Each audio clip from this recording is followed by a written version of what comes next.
અરે કહું છું સાંભળો છો કે બેરા થઈ ગયા છો? બેરી હોત ને તો તમારા જેવાય ક્યારની તગડી મૂકી હોત. બોલો શું છે? ઘડિયાળમાં જુઓ કેટલા વાગ્યા. હજી સુધી રાધા કેમ નથી આવી? એ તમે ભણાવવાના રવાડે ચડ્યા છો. આ દીકરીની જાત તો 4 ચોપડી ભણે ને એટલે બસ કાગળ લખતા વાંચતા આવડે ઘણું. ઓહો હો હો, ભણતરની તમને શું ખબર પડે? એની કિંમત કેટલી થાય ખબર છે? હવે જો તમે કે તમે ક્યાં ભણી ગણીને મોટા બાલિસ્ટર થયા છો? હા ભાઈ, અમે ભલે ને ભણીને બાલિસ્ટર ના થયા, પણ અમારી દીકરી રાધા છે ને એ ભણીને બાલિસ્ટર ચોક્કસ થવાની છે. સમજ્યા મુખિયાણી? એ મુખી બાપા, હા, બાલિસ્ટર નહીં પણ બેરિસ્ટર, અને બેરિસ્ટર એટલે વકીલ. લ્યો આવી ગયા વકીલાત કરવા. અરે હું આજે વકીલાત કરવા નથી આવ્યો માસી, વખાણ કરવા આવ્યો છું.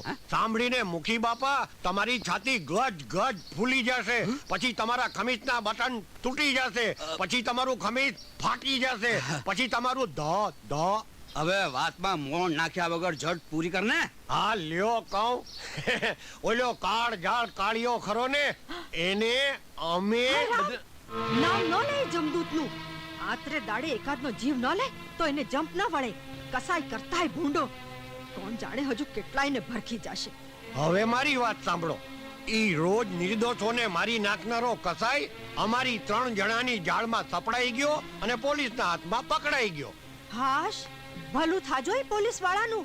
ઘણે દાડે બહાદુરીનું કામ કર્યું. તેમાં નવાઈ શું થઈ? પોલીસનું કામ પોલીસ જ કરે ને. અરે પણ મુખી બાપા, આ કામ પોલીસે નથી કર્યું, અમે 3 જણાએ પાર પાડ્યું છે. હા, અને અમે 3 જણા એટલે હું, શ્યામ અને રાજા. અમે 3 જણાએ યુક્તિ કરીને કાળિયાને પોલીસના હાથમાં પકડાવી દીધો.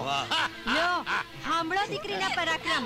નાતમાં જે દી આ વાતની જાણ થશે ને, ઈ દી કોઈ માગું નાખવા આવતું હશે ને, ઈ નહીં આવે. મરી ગયા.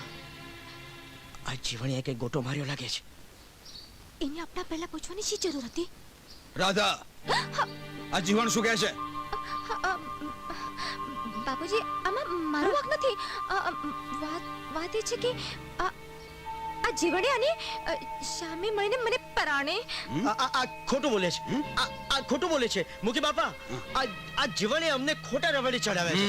જીવણિયા તને તો હું અરે પણ જીવન, અરે પણ શ્યામ, અરે તમે મારે તો એને કોલેજમાંથી જ ઉઠાડી લેવી છે.